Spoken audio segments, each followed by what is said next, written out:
예레미야 25장입니다.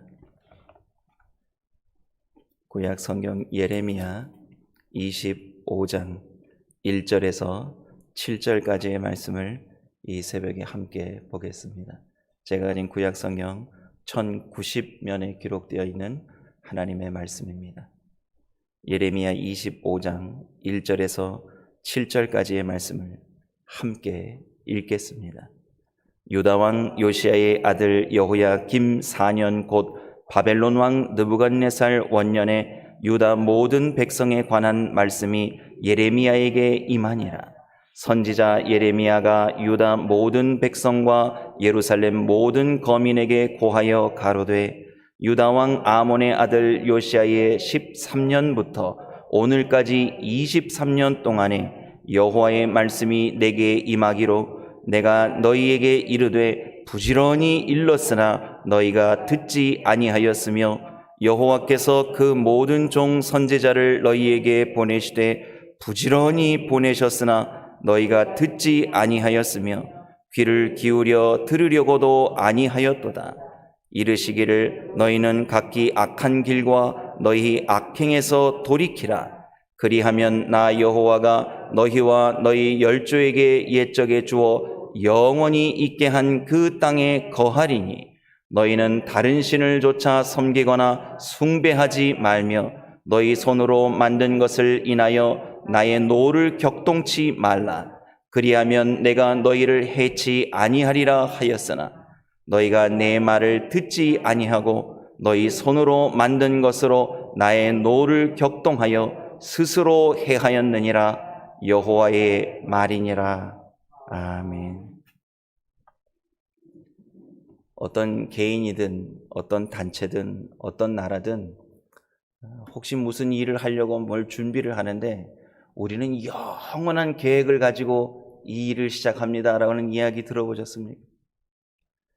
우리가 교육을 위해서 백년지 대계라는 말을 들어보셨을 겁니다. 후세대를 위해서 교육 정책을 하나 바꾸는데도 100년을 생각한다고 합니다. 그런데 그리스도인은 어떻게 사는 거죠? 영원을 생각하고 사는 겁니다. 영원을 우리가 어떻게 생각하고 살아요? 성경을 읽으시면서 혹시 그런 생각 해보셨습니까? 이거 참 모르겠네. 이거 참 무슨 말인지 모르겠네. 아니면 하나님 이런 말씀을 하셨을까? 이해를 못하겠네. 그러다가 문득 이런 생각 해보셨습니까? 그래, 주님 계신 저 천국에 가서 그 영원한 나라에 가서 이 말씀 기록하신 이분 한번 만나봐야겠다. 하나님 앞에서 한번 여쭤봐야겠다. 지금은 잘 몰라도 지금은 거울로 보는 것처럼 희미하지만 내가 이 말씀을 받은 분들, 천국에 계신 분들 내가 가서 일일이 다 한번 만나봐야겠다. 이 주옥 같은 말씀을 하나님께서 주실 때에 어떤 마음으로 받았는지, 그 사역을 할 때에 온갖 고난과 고초를 당했을 텐데 그 일을 겪을 때마다 그분들 그때의 심정이 어땠는지 궁금한 마음이 들어서 이분들 천국 가서 만날 수만 있으면 만나봐야겠다. 영원한 시간 안에서 우리가 영원히 대화할 거리들이 있지 않겠습니까? 저도 천국 가면 만나 뵙고 싶은 분들 참 많습니다. 읽을 때마다 느낍니다. 이분 한번 꼭 가서 뵙고 싶다. 아마 영원의 시간이 짧게 느껴질 만큼 그렇게 그 영원한 세계를 우리가 바라보게 하시는 그 하나님의 은혜가 참으로 얼마나 위대하고 광대하신지 우리는 측량할 수 없습니다. 그래서 은혜를 체험하고 십자가의 구속하심을 덧입고 하나님의 말씀 앞에서 이렇게 순종하면서 사신 분들은 그 영원하신 하나님을 고백하게 되는 거예요. 그래서 시편 90편 말씀해 보시면 영원하신 하나님을 고백하는 모세의 고백과 그의 기도가 있습니다. 시편 90편 2절에 이런 말씀이 있습니다. 산이 생기기 전 땅과 세계도 주께서 조성하시기 전 곧 영원부터 영원까지 주는 하나님이시니이다.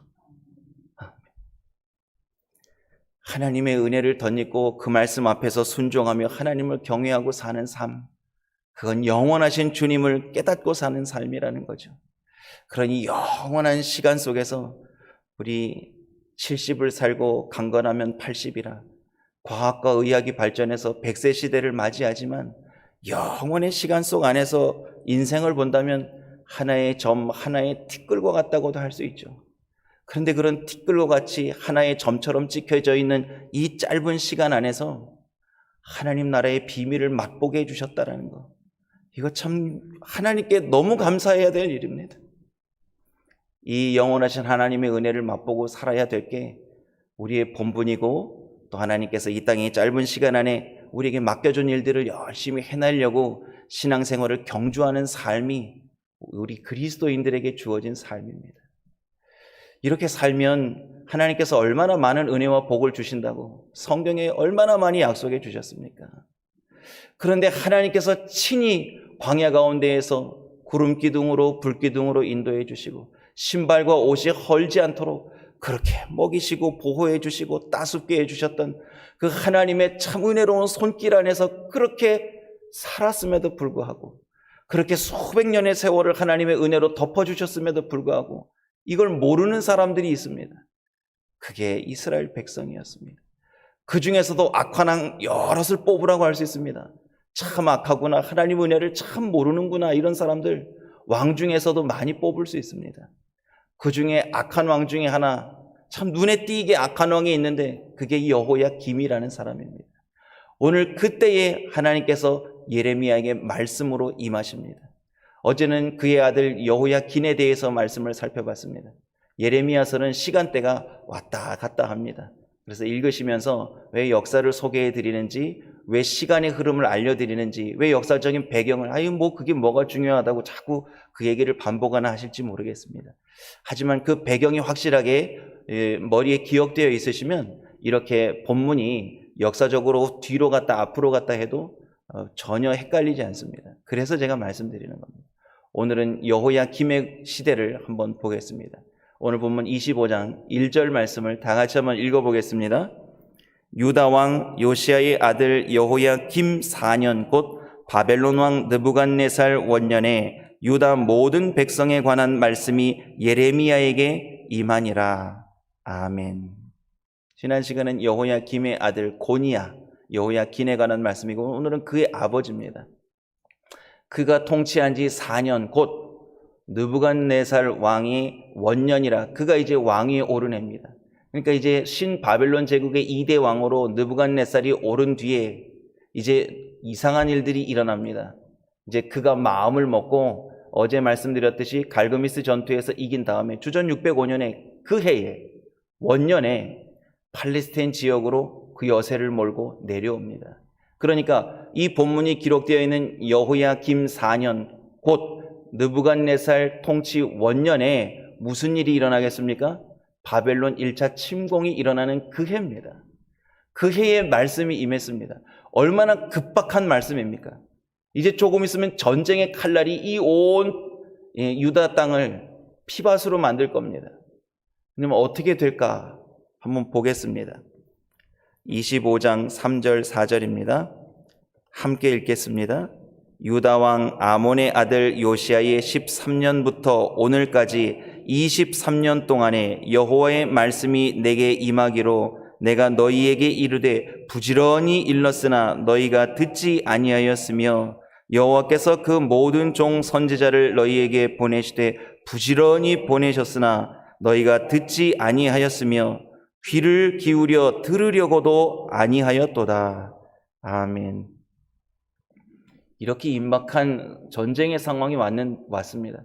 벌써 예레미야 선지자가 23년 동안 하나님의 진노의 말씀을 전했습니다.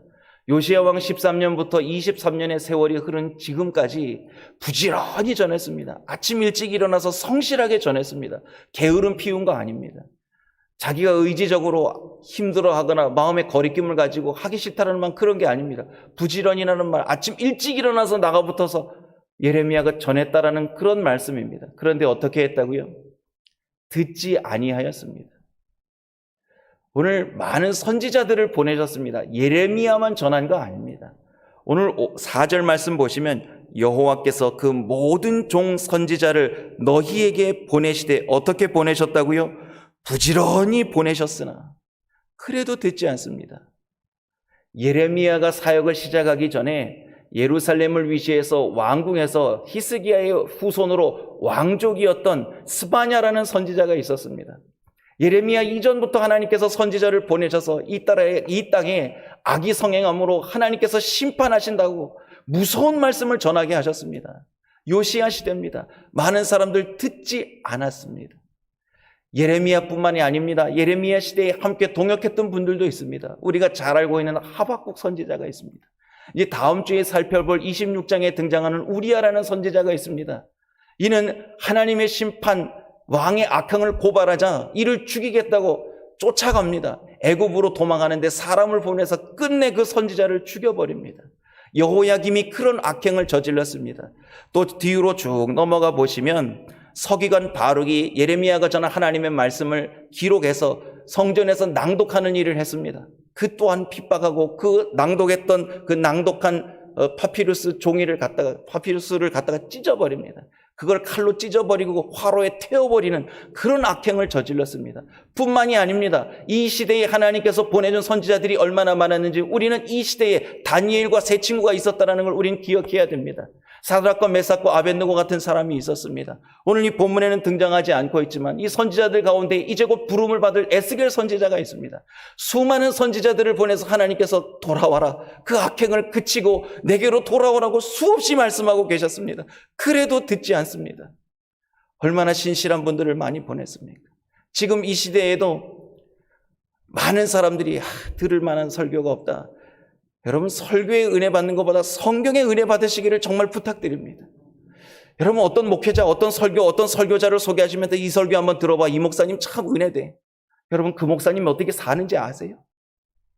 그 목사님이 얼마나 인생을 청렴하게 말씀 앞에서 벌벌 떨면서 경건하게 사는지 우린 그분 모릅니다. 그분의 삶을 모르는데 그분이 한 말의 은혜를 받는다는 건 정말 위험합니다. 우리가 정말 검증도 할 수 있는 건 우리가 섬기고 있는 교회의 담임 목사님밖에는 우리가 모릅니다. 그분의 삶을 보고 그분이 하나님을 얼마나 경외하는지 우리가 그분의 삶을 같이 알고 있기 때문에 그분을 통해서 하는 말씀을 진실되게 우리가 받을 수 있는 건 그겁니다. 그래서 섬기는 교회에 열심히 섬기는 사람이 중요합니다. 그래서 말씀을 분별할 때 기준이 있어야 됩니다.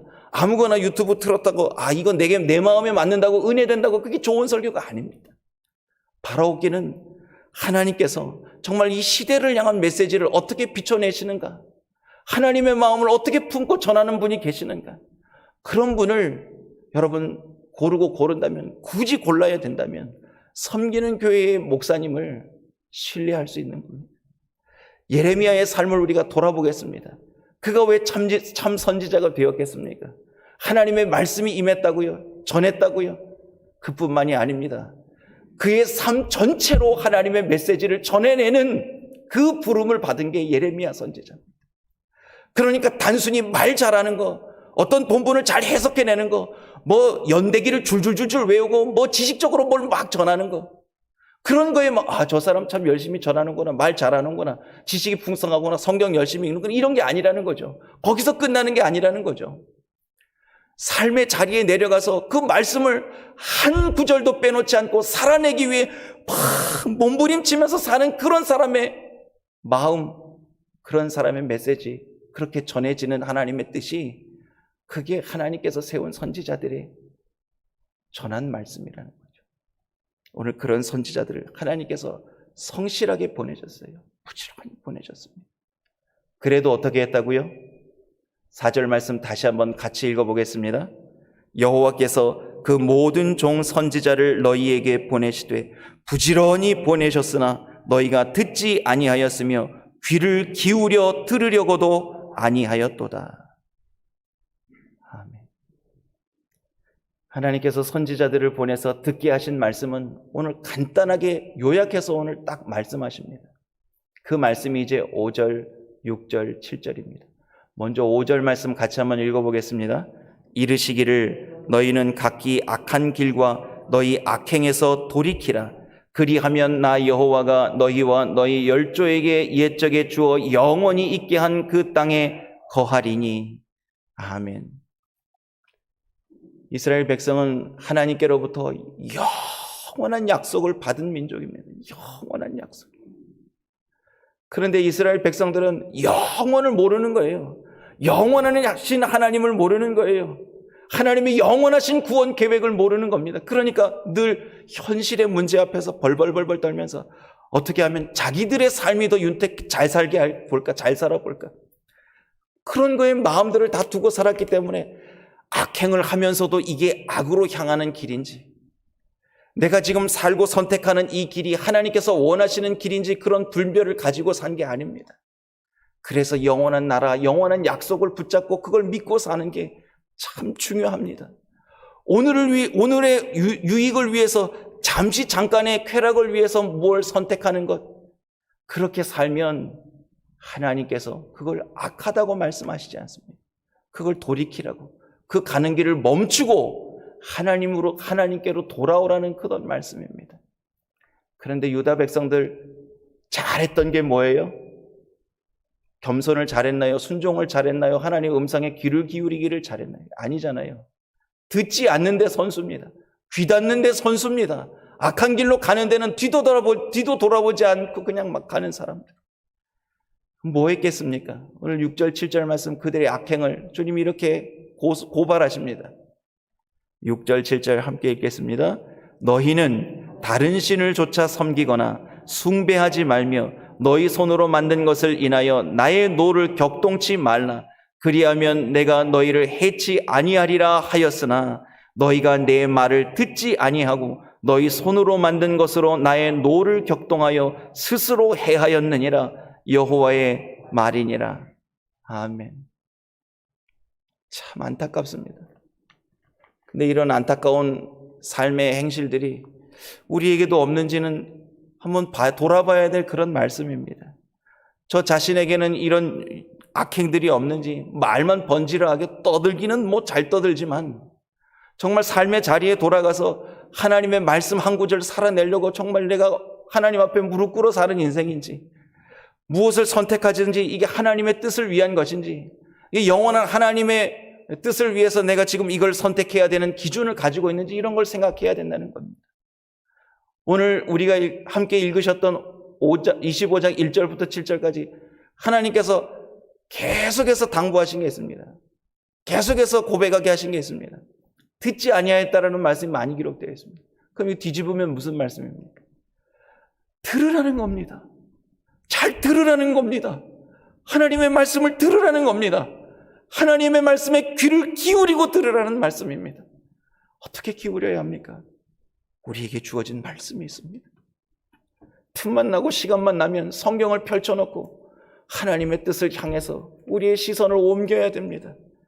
어떤 일을 하기 위해서 이걸 선택해야 될 때 그 자리에 앉아서 성경을 펼쳐놓고 한 번쯤은 읽어야 되고 하나님의 뜻을 물어야 합니다. 그게 우리에게 남아준 이제 우리의 삶의 변화된 모습이지 않겠습니까? 오늘 그러한 것들을 하나님 앞에서 살아드리면 됩니다. 신앙생활을 뭐 어떻게 해야 됩니까? 어떻게 해야 됩니까? 하나님 말씀 열심히 읽으시고 기도 많이 하시고 하나님의 뜻대로 잘 살아드리다가 믿음 지키고 주님 앞에 그렇게 살아드리면 약속된 영원하신 그 나라에 우리 들어가는 겁니다. 어렵게 생각하지 않아도 됩니다. 오늘 이 말씀을 오늘 집에 돌아가셔서 25장 전체를 한번 읽어보시고요. 그래, 기본으로 돌아가야겠구나. 영원한 하나님 나라를 맛보았으니 그 영원한 나라를 바라보면서 오늘도 성경을 더 읽어야지, 기도를 좀 더 해봐야지, 하나님께 좀 더 오래는 순종해 봐야지, 이러한 마음으로 신앙의 경주를 잘 이루어내시는 하루 되어지시기를 부탁드립니다. 하나님, 인간의 짧은 이성과 생각과 지적인 역량으로 어떻게 하나님의 영원하신 뜻을 알 수 있겠나이까? 그러나 주님 오늘 우리에게 가르쳐 주신 것처럼 잘 들으라고, 귀를 기울여서 하나님 말씀 잘 들으라고, 그래서 오늘부터 성경 말씀 더 열심히 읽으면서 하나님의 음성으로 말씀들을 마음에 담겠습니다. 오늘도 영존하신 하나님 앞에서 겸손히 머리를 조아리고 기도하며 살겠습니다. 그리고 삶의 자리에 돌아가서 이 말씀대로 순종하며 잘 살아드리기를 원하오며 예수님의 이름으로 기도드립니다. 아멘.